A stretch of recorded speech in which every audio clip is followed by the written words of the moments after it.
It's Thursday, and you know what that means. It's crossover Thursday here at Locked On Eagles, joined by Alex Clancy of Locked On Cardinals, taking a look at this big pivotal matchup for both teams. The 4-0 Philadelphia Eagles taking on the 2-2 Arizona Cardinals in the desert. Both teams have a lot to play for, and this was a big one for Jalen Hurts in his rookie season.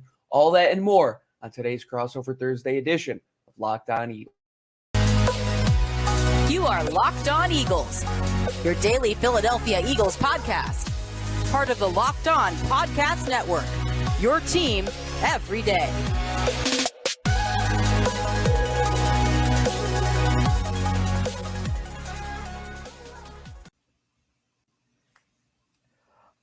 Selfishly, I've been waiting for this one for a while. Alex Clancy, Locked On Cardinals. Gino, Cam, Malary, Locked On Eagles. Dude, I mean, I'm missing Louie. I'm missing your boy. But this is going to be such a fun podcast, such a fun matchup between two teams that are going in kind of the same trajectory, and one is kind of, taking a lead, maybe a lap lead in a race, but is it real? Is it not? Is Jalen Hurts? Is Kyler Murray? There's so many of the same questions surrounding both of these organizations, and I'm stoked to have you here. I'm stoked to do this with you on a Thursday crossover edition on the Locked On Podcast Network. Dude, this is going to be fun. It's going to be great, and just a word from our friends over at Prize Picks. Today's episode of Locked On Cardinals and Locked On Eagles crossover presented by Prize Picks. You see the graphic on the video if you're watching on YouTube. It's daily fantasy. It's made easy. You could pick, let's say, Kyler Murray. You want to say he goes over points. You want to say Jalen Hurts goes under points. You pick 2 to 5 players. You either go less or more, and you can win 10 times your money on your first entry. First-time users can receive 100% instant deposit match up to $100 rather, with promo code LOCKEDON. That's prizepicks.com, promo code LOCKEDON. Clancy, this is the first time we've ever had an episode together. I'm excited. I always feel like these Arizona games with the Eagles are very pivotal in their trajectory. I think a couple years ago, this is back when I was in college, about 7-8 years ago, the John Brown game. We all know how that went. John Brown scores with 2 minutes left from a deep bomb from Carson Palmer, really threw off the rest of the season for the Eagles.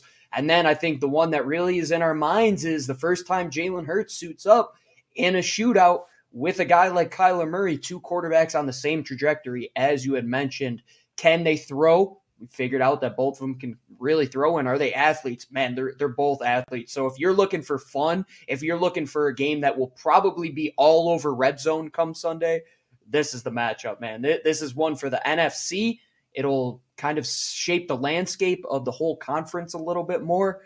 And for the Cardinals, looking at your perspective, in a division where things are getting a little tougher now, with the Niners getting better, with the Rams being as good as they are, this could be a potential trap game for the Philadelphia Eagles going into the desert. It has been in the past, and that's my biggest worry right now. Yeah, dude, and like going into this, like two of the biggest question marks surrounding quarterbacks are, is Kyler Murray legit? Is Jalen Hurts legit? Mm-hmm. And we're seeing what we saw from Kyler Murray last year, this year with Jalen Hurts. And yeah, I mean, you said the storylines. I mean, Zach Ertz and then Hassan Reddick coming back into town. Like, this is chock full of all the yummy NFL football goodness that you'd want. And yeah, like coming to Arizona is a weird game, you know, for teams that come west. And it's kind of clunky. They don't play a whole lot, even though you're right. They played a couple years ago after the monumentous win over the Saints, it was, right? And Jalen Hurts' first game action. And he came in, and I'll tell you what, we're going to get to so much in this podcast, by the way. We're going to get to key matchups. We're going to do our score positions and predictions in the final segment. But this could be a 12-minute segment of the storylines of how we got here in the respective teams. Jalen Hurts, from my estimation, could not throw a football his rookie year at Alabama. Like, he wasn't, they had two, I think it was Bo Scarborough back there with him. Like, and then, you know, Tua comes in the national championship game and the rest is history. And then Jalen Hurts' reclamation project the next year where everybody's like, you know what? Doesn't matter what happens. That's a good dude right there. That's a guy you want in your locker room who won games when Tua got hurt and then goes to Oklahoma, learns how to throw the ball in a high-powered offense. And I could not be more happy for this kid, for this young man. I'm not calling him a kid. Like, I didn't see this coming, and give me a break. If you saw this when they drafted him a couple years ago, like, you thought maybe there's a ceiling. There's not a ceiling there potentially, but this composure, running an offense, a 4-0 team. Like, I did not see this coming. I don't think anybody really did it. And it's completely two different trajectories if you look at quarterbacks, how they started out into the league. You have the number one guy. And when you pick the number one guy, he's your guy. I mean, the Josh Rosen experiment lasted all of a year, right? But I have a thing that I say on my show time and time again, and you could go back to that draft clip of Lou and I being very disappointed when it happened. When you draft a quarterback in the second round, it's almost like buying insurance. That, let's say you total your car and you get more money for it. That's the best case scenario. But worst case scenario, you're paying for the insurance every month and you never get anything out of it, which was their plan with Jalen Hurts. But now, I don't think anybody could have seen this rise coming. I don't want to say a Josh Allen type of year 2 to 3 rise, but it's a very similar arc. He wasn't drafted to be the guy. He gets the chance, and now this offense is built around who he is and his strengths. That's what they're doing with Kyler Murray. That's what they're doing with Jalen Hurts. If you're building an offense around a guy, you would have to believe that that is the player that they have belief in moving forward. And with the Saints being as bad as they are right now, the Eagles are currently sitting with a top 5 pick in the 2023 NFL draft, and they have the latest pick in the NFL draft at number 32. So even if Jalen Hurts, let's say the second half of the season, takes a swan dive, you have the insurance with that first round pick next year. Or if he continues to play the way that he has, you do what other teams do with young quarterbacks. Kyler Murray, for example, Lamar Jackson, Josh Allen. You take those high picks and you say, this is for the offense. We're going all in on red. We are going in on red. We're making this thing go. We're going to have a fast, high-power offense. And I look at the Cardinals, and maybe not with the head coach, but with the offensive setup, how you want to throw the ball that much, that's the future of the NFL. You want to see them be in games with Kyler. You want to see him be in, even his rookie year. You don't get the best game of Jalen, but it showed you some confidence. And now this is a game where it's horses against horses. It's Kyler against Jalen, Oklahoma against Oklahoma. Two guys that are trying to continue to present their presence as the guys and top 10 quarterbacks in the league. What more could you ask for storyline-wise? But the butterfly effect of how it ultimately got here, to not look at that Arizona game a couple of years ago and say that wasn't instrumental would just be an asinine statement. And that really was the first time Lou and I looked at each other and said, you know what? I kind of do see what everybody else is seeing in this kid. For sure. Gino Camilleri, Locked On Eagles, at GC24_football on Twitter. Alex Clancy, Locked On Cardinals, at Clancy's Corner, doing crossover Thursday here. This very well for you could have been a Jordan Love situation. Yeah, absolutely. And to think of the two, which one ended up a Jordan Love situation, you'd think it wouldn't have been the one that ended up the Jordan Love situation. Carson Wentz was still, they chose Carson Wentz over Doug Peterson. Dougie Boy took a year off. Now he's got his reclamation project down in Jacksonville. Check out Tony Wiggins, one of the best that we've got here for Locked On Jaguars. With the Cardinals, though, it's been a little clunkier. Like, it's been, let me put it this way. Over the years that Kyler Murray's been here, the smooth has been the smoothest Jif peanut butter you could see. And then the downside has been the chunkiest of the chunky that's like in the fridge. It's 6 months old, and ain't no way you're spreading that on bread. It's just peanuts at that time. Yeah. I'm not even giving this to my dog. But with the Eagles, like, it took a while to get there, and what they've done that I'm jealous of. And Steve Keim tried to do this, and to his credit, trading for Hollywood Brown was a godsend at this point with how Hollywood Brown has meshed with Kyler Murray after playing in college together. He's had some misses, and so is Howie Roseman. Howie Roseman should win Executive of the Year this year if this continues. What he did was he shore up the defense. So this offseason, what he did was sign James Bradbury, extended Darius Slay after last offseason, or was that this offseason? It was. So he'll be an upcoming free agent, but he did extend him when they traded for him. So they traded for him, they extended him, and then, they put pieces around, brought in Hassan Reddick, gave him a lot of cheese. Okay? They shore up that defense to go along with the front that they already had that was strong. The offensive line is status quo, which was still good from last year. And then if Miles Sanders if Miles Sanders is a fringe Pro Bowl running back, the Eagles are going to win the Super Bowl. Like trading for A.J. Brown was because you couldn't run the ball, right? Like, that was, you don't want Jalen Hurts running the ball. You want him behind the line of scrimmage. So you have Dallas Goedert, you have A.J. Brown, you have DeVonta Smith, and that's all she wrote. With the Cardinals, the blueprint is there. The execution is still TBD. And I think those are the storylines going into the game that we just talked about, where it's like the Eagles looked more like a finished product in a shorter period of time, even though it took them a little while longer to get there, than the Cardinals, who's kind of been construction on the side of the road in Denver, which has been going on for 30 years. And we're just waiting to see the W get erected downtown. Like, we're waiting for that first real pillar of the Arizona Cardinals organization with Kyler Murray to be there, you know what, set and forget. So they're kind of on the same journey, but even though the Cardinals got off to a hot start, the Eagles have caught up. And it's interesting to see where they're going to jockey for position from now on. We're going to get to some key matchups because there is a bountiful amount of them. And it's like, I'm telling you, this is sports porn, man. Like, Eagles, Cardinals, for so many different nerd reasons. We're going to talk about all of it. Gino Camilleri, Locked On Eagles, Alex Clancy, Locked On Cardinals, as we roll on crossover Thursday here on the Locked On Podcast Network.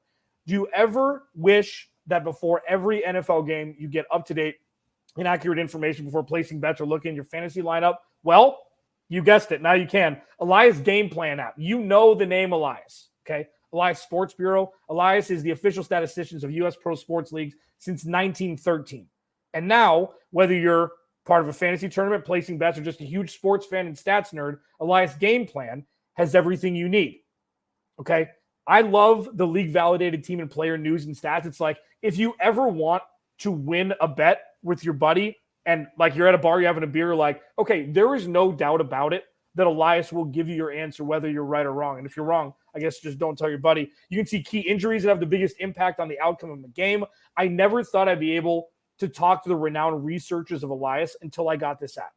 Like, it's right at your fingertips. Take the NFL action to the next level and download the Elias Game Plan app today. Choose from 3 game plans when you subscribe, weekly, monthly, or annual. I can get you 25% off your first month when you choose the monthly subscription. That's true. Just use my promo code LOCKEDONNFL25. Find Elias Game Plan Sports Betting in the App Store or Play Store today and use my promo code LOCKEDONNFL25. I am Alex Clancy, Locked On Cardinals. He is Gino Camilleri, Locked On Eagles. Part of the dynamic duo with Louis DiBiase over there. They do great work. If you ever want, I don't know where it is, just like, is it searchable? So they were doing a live stream during the draft. And I did varying degrees of, they're like, listen, we're going to turn the microphones on. We're going to try not to have food in our teeth and just yap for 4 hours, which sounds like, you know, American dream. And I think Louis was mid-sentence when Gino saw that the Eagles traded, what was it, the 16th pick? I can't even remember what it was. I'll break it down. I was in the midst of talking, and Lou. Oh, you were? Okay. Yes, Lou, who is great. He sets me up. He's like the guy in volleyball that just puts it up there for me to spike it. All of a sudden, I hear the Eagles have traded for A.J. Brown. The Eagles have traded for A.J. Brown. And to Alex's point, my mouth dropped, and it looked similar to this. And there's a great clip. I'll have to get it out. It's on YouTube as well, our draft stream.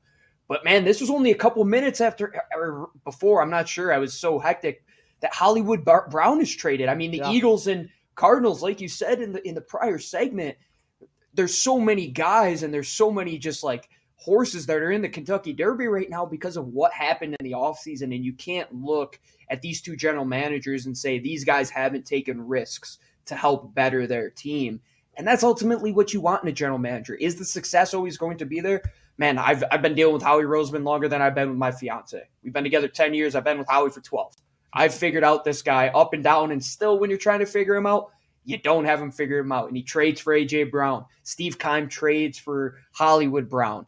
And all of a sudden you're saying, we're going into this Sunday, and now you have to deal with the speed of Hollywood. Now the Arizona corners have to deal with the toughness of A.J. Brown while DeVonta Smith is there. And then, that guy that's in the Hall of Fame, A.J. Green, we have to worry about that guy too. This is going to be incredible for offenses and how defenses can battle them going back. Yeah, for sure. And the crazy part, and I continue to remind Cardinals fans on my daily podcast that Hollywood Brown was traded for a first-round pick. Well, okay, but you get him for 2 years, 2 years of control with the fifth-year option that Steve Keim picked up.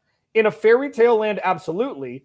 And he also shares an agent with A.J. Brown, DK Metcalf, and Deebo Samuel, none of whom lived out the extent of their rookie scale contract before getting massive extensions. So that's what we're going to be looking at. And it seems like through 4 weeks that Hollywood Brown is going to be worth every cent of what they pay him. The question is DeAndre Hopkins at $25 million going to still be on the roster at the same time?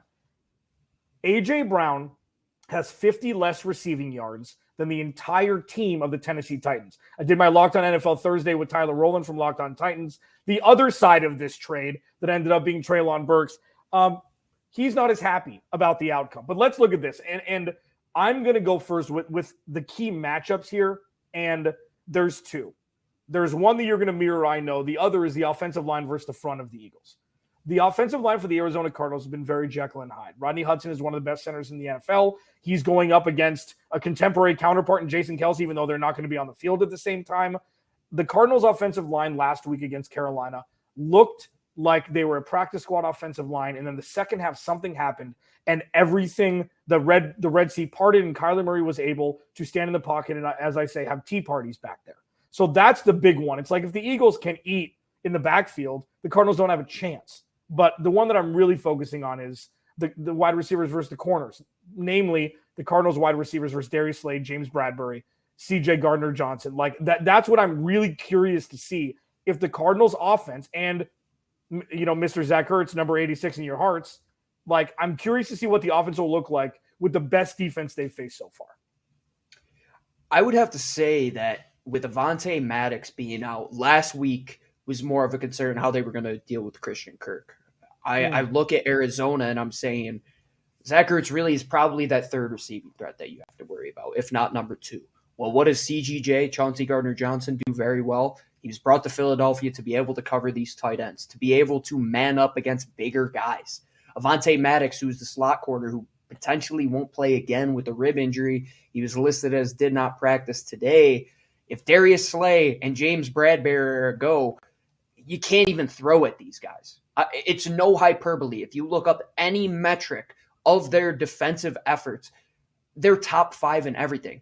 Passes defended, interceptions, just completion percentage by the receivers. And now you have this big hole without Avonte. Can they expose the middle of the field against the Philadelphia Eagles? Because then where that comes into play is the Eagles have some tackling woes. When they get in the open field, it always isn't the smoothest thing.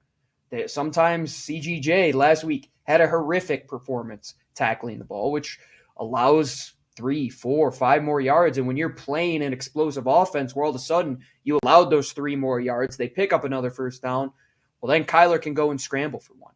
You have to be sure that your defensive front, as you said, can hit home. And the thing is, looking at what the Carolina Panthers are able to do with a guy like Brian Burns, well, you have that in Hassan Riddick. I think they're nearly identical in the position that they are going to play.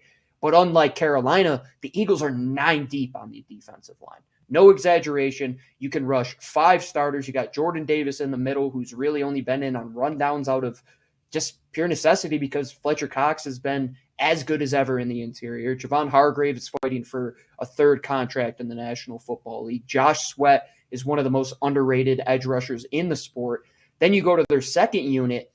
Marlon Tuipulotu on the interior is the guy behind Jordan Davis. He's been explosive on the interior. You have Milton Williams, who is a 3rd-round pick last year. Patrick Johnson, who's another edge player. And this probably means nothing to Arizona Cardinals fans, but when you see how the Eagles rotate, these guys will be in there on the first drive. They'll be in there on the second drive. And they trust their second unit on the defensive front as much as they trust that first unit. So if you might think that you have that favorable matchup, I would say, okay, let's make sure we have our ducks in a row on the offensive line and then worry about who we are going to play, because that's when the Eagles sneak up on you. They've had great depth for many years. They go against the best offensive line in football day in and day out in practice. So now it really comes down to, can Arizona hold up against this team? And like you said, if it's a second half performance like they did last week, it should be a good battle. But we've seen what the Eagles can do against offensive lines that don't have all their ducks in a row, and even against a good one. If you look up the reps that Hassan Reddick had last week against Juwan Taylor, who's been solid at right tackle, he was even able to expose him. But with all that said, there is some pessimism. If Jonathan Gannon, the defensive coordinator, reverts back to what they did week 1 against Detroit, where they're more focused on stopping the pass and they allow the run to happen, I fear that James Conner could have a big game. I fear that Kyler Murray could really make you pay getting outside the tackles. The one thing that they really have not faced in these first 4 matchups is somebody as mobile as a guy in Kyler Murray. And we have to get ready for that being in the NFC East. We played Dak Prescott twice. We have to be able to stop somebody like that. We have to play Daniel Jones to that same capacity. Kyler Murray's the test, man. Like, we're not getting a pop quiz. This is you walk in, whether you studied or not, you now have to defend one of the best athletes in football. And the Cardinals offense is still kind of a work in progress, still trying to find, aside from Hollywood Brown, what does the rest mean? And you're going to miss DeAndre Hopkins, which, lucky for you, by a couple weeks. And it's going to be a very, very important litmus test for both teams for very different reasons. The Eagles are like, can we go across the country in an afternoon time slot and get a W against a team that we're playing better than right now? And then the Cardinals are coming off a team they should have beat. They're 2-2. They're atop and at the bottom of the NFC West. And you gotta feel very lucky if you're the Cardinals going from Kansas City at home to the Raiders on the road to the Rams at home, that you're 2-2 through 4 weeks, having the biggest test of your year so far with the Eagles coming into town and riding high and mighty through 3 wins. It looked very different, or 4 wins look very different. Every single win for the Eagles look very different. It's going to be a huge gut punch right in the baby maker of the male baby maker. If Hassan Reddick just runs roughshod, because that is a cautionary tale here in Phoenix that we're unfortunately witnessing again with Isaiah Simmons. And I fear that Isaiah Simmons is going to have the same journey that Hassan Reddick did if things don't change. Hassan Reddick could fit in Isaiah Simmons' pocket, though, with how compact compared to normal edge rushers or, hand in the dirt rushers. Matt Rule, I knew, put him in DN, but I am so happy that Hassan Reddick got all of Scrooge McDuck's money, because he deserved it when they finally figured out where to play him. It was just too late. Alex Clancy, Locked on Cardinals. Follow me on Twitter at Clancy's Corner. Gino Camilleri, Locked on Eagles, one of the 2 dynamic duos there at GC24_football. We're going to give our, players of the game. We're going to do a score prediction, even though it's kind of a fallacy in and of itself, but it's going to be fun as we roll on here on Crossover Thursday, Locked on NFL.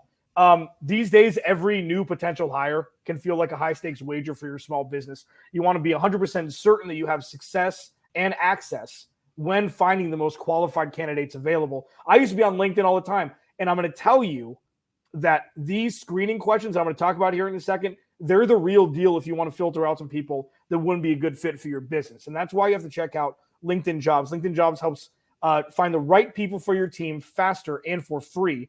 So you make your post, then you add your job and the purple #hiring frame to your LinkedIn profile to spread the word that you're hiring. Simple tools. Remember, I told you I Tarantino'd it for you. The screening questions make it easy to focus on candidates with just the right skills and experience so you can quickly prioritize who you'd like to interview and hire. It's why small businesses rate LinkedIn Jobs #1 in delivering quality hires versus leading competitors. LinkedIn Jobs helps you find the qualified candidates you want to talk to faster. So post your job for free at linkedin.com/LockedOnNFL. That's linkedin.com/LockedOnNFL to post your job for free. Terms and conditions apply. This is a first for both Gino and myself, talking in front of camera with microphone, with words in human language to each other. This has been really good so far. Locked on Eagles, Locked on Cardinals, crossover Thursday here on the Locked On Podcast Network. Thanks for making Locked on Cardinals and Locked on Eagles your respective first listen each and every day. Free and available on all platforms. The spread, I believe, on BetOnline is 5.5. The Eagles are getting 5.5, or giving 5.5, up from 5, which was the opening line.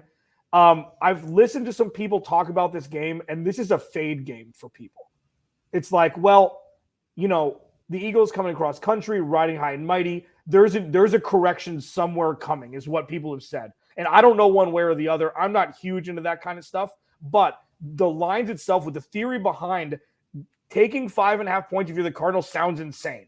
The Eagles giving 5.5 points, if you're going to take that, sounds insane. And that's kind of why the fade happens. And that just adds to the intrigue of, we have no idea what the hell is going to happen on Sunday. The Eagles could win by 3 touchdowns. The Cardinals could win by a field goal or anything in between. So when you're looking at players of the game, things like that, game predictions, who are you looking at to have a big game in this matchup on Sunday? I think you have to start first with, the Cardinals offense. That's going to be the big test. Can the Eagles adapt to a different style of offense, something that they haven't seen? You face Jared Goff, Kirk Cousins, Carson Wentz, Trevor Lawrence. These guys are statues. They're not running all over the place. How do you defend? Do you keep gap integrity? Do you keep contain? Because if you don't, now you're leaving the Eagles open one-on-one in the open field where tackling has been an issue. And the thing that it comes down to for me, the Eagles have been lucky. We talk about this correction when it comes to gambling. I bet all the time. You look at the Cardinals game last week with the Panthers, that's a look-ahead spot day in, day out. You're going to play an undefeated Eagles team, playing a Panthers team that's up and down. Don't get too beat up on it.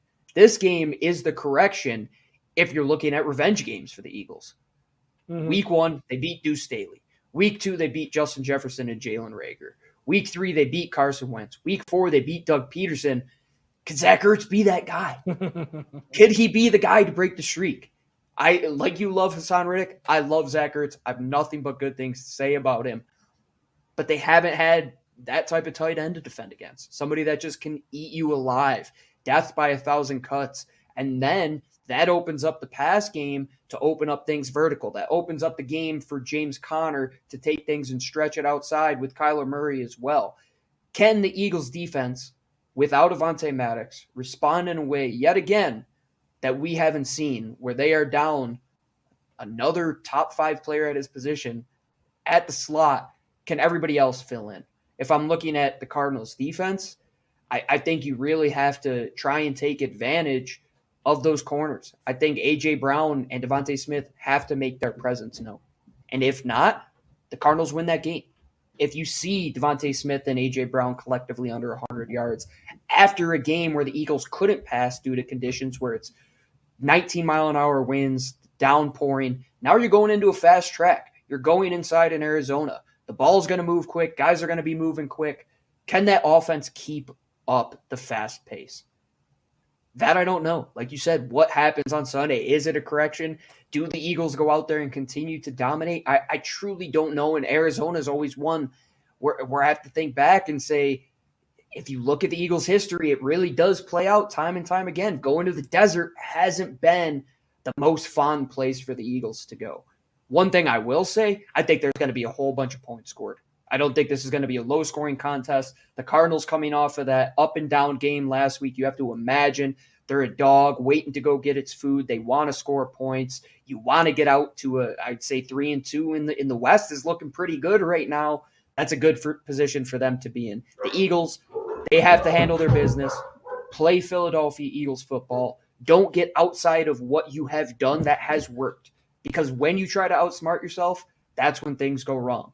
Stick to the formula, run through your offensive line, hope that your defensive line hits home. And let's say, man, I just want to see some damn good football. I really think that's, at the end of the day, I said this to Wig last week. I don't think or 2 weeks ago that you couldn't complain about the Jaguars game after on Monday. And I really didn't think that the Jaguars played bad. The Eagles just played better. I think that's going to be the result here. If the Eagles lose, I think Arizona rightfully outplayed them. I don't think they shot themselves in the foot. And the other way around, I think the same exact thing. This is in the landscape and the whole outlook of the NFC. This is a game that Lou and I circled all those many months ago to say this is one where you can beat those bad teams in the first 4 weeks, the teams that might not be up to that caliber, but this is the first true test. This game, going to play Dallas and Green Bay later in the season, this is one of the 3 pillars for me. So I really want to speak it into existence. But I don't know. I don't really know anything. I just come on here and say what I believe should happen. But I think we're both going to be happy on Sunday, Clancy. Yeah, I black out for 30 minutes a day.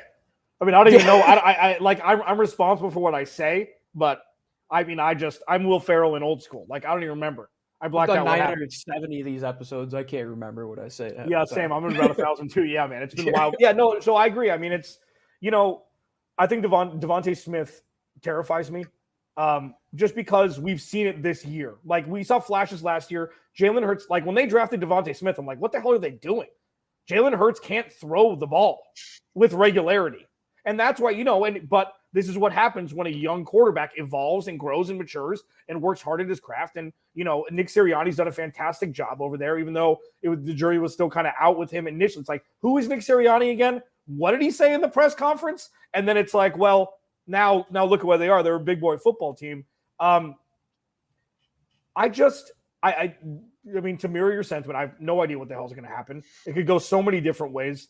I think for the Cardinals, what we saw with the NFC so far, like the AFC is, they're going to be like, it's going to be deep, like a sexy, deep 12 teams.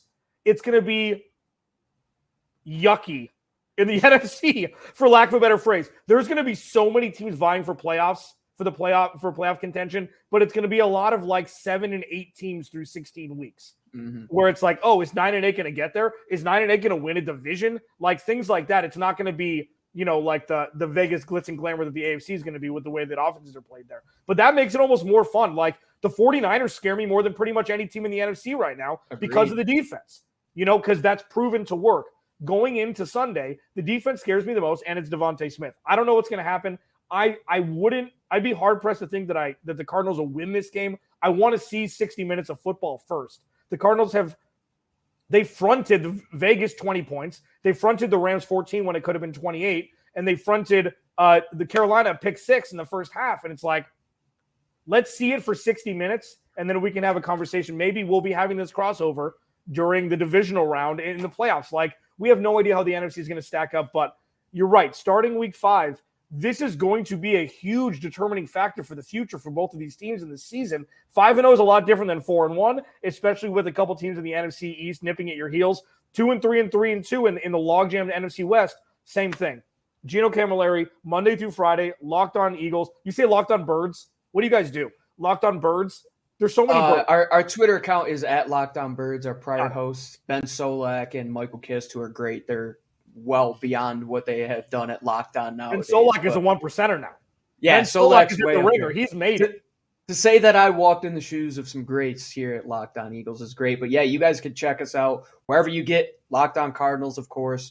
We are 2 kids from Western New York, right where Nick Sirianni's from. We just voice our opinions, and we like to talk about the Philadelphia Eagles. We love the team. We try to do it with a scout background for what I come from, and Lou is a very good radio personality. I think we do a good job being unbiased in our veteran years here at Locked On Eagles. But check us out, Locked On Birds on Twitter, myself at GC24_football. Find Lou at DiBiase LOE. We're always writing stuff, or Lou is writing stuff up as well for our local Fox channel, and you can really catch us basically anywhere. We talk about the sport all the time. I feel like I'm glued to Twitter, always on there talking birds, and I'm the same with Clancy, man. We're always talking about a football team with a mascot that has wings, so it's great to be doing this every day. Dude, it's been so much fun. Gino Camilleri, Locked On Eagles. Alex Clancy, Locked On Cardinals. Thanks for making Locked On NFL Crossover Thursday. Locked On Eagles, Locked On Cardinals, your respective first listen each and every day. Be sure to check out Peacock and Williamson. Brian Peacock, Locked On 49ers, that lucky. And Matt Williamson, he's former scout, 10 years in the NFL. He's been around the game for 30 years. They do a daily show, National Stories, one of the best that we have here on the Locked On Podcast Network. Make sure to make them your second listen. Alex Clancy, Gino Camilleri. We will talk to you both on our respective podcasts.